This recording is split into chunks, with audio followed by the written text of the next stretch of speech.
Hey everyone, welcome back to BDG Reviews, night 23 of 31 Days of Horror. What I watched tonight was, Mischief Night. Now, I gotta say right off the bat, honestly, I didn't have high hopes for this movie.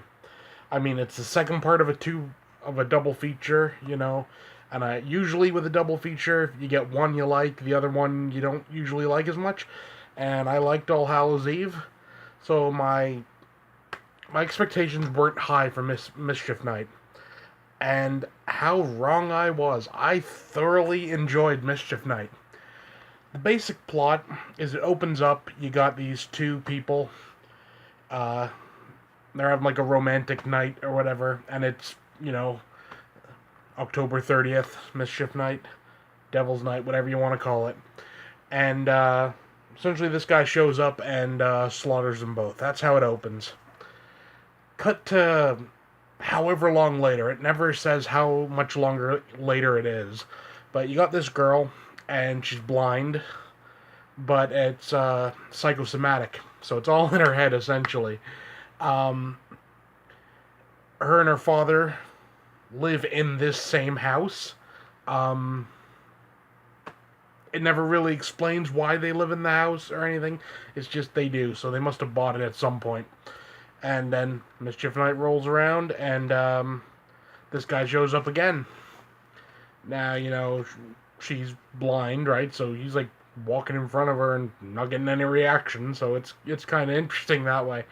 I'm not going to go into any more spoilers than that. I really liked it. I gotta say, I think this might be a new something that I watch every year. You know,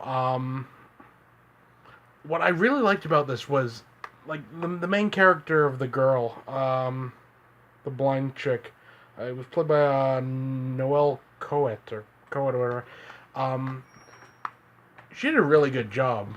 She was a genuinely likable character, and I mean, a lot of time and this was pretty low budget. It's obvious, but usually in low budget stuff, you don't always get the most interesting characters, and usually sometimes not the most likable. She was genuinely likable. I was rooting for her to survive the entire movie. Um, Effects wise, it's not super heavy on effects, but what there is pretty damn good. Um, you get a great scene with a chainsaw. I'll just say that. It's quite nice and gory.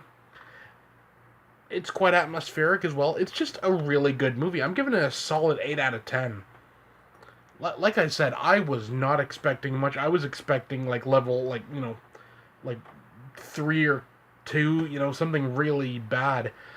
But I'm very this is a definite hidden gem right here. So yeah, it now don't get me wrong, it's not as good as All Hallows Eve. Um but it's a good movie. It's definitely worth seeing. It's only 86 minutes long, so. And this particular Blu-ray release is a double feature, just on one disc. But picture quality looks good. So yeah, Mischief Night, 8 out of 10. I'll try to find a trailer, put it in the description. Definitely pick it up. I mean, this particular release I got for about, I think it was $10. So if you can find it cheap like that, pick it up. Definitely, you won't be disappointed. It's a fun little slasher flick. Yeah, so 8 out of 10, Mischief Night. That's it for now. See you next time.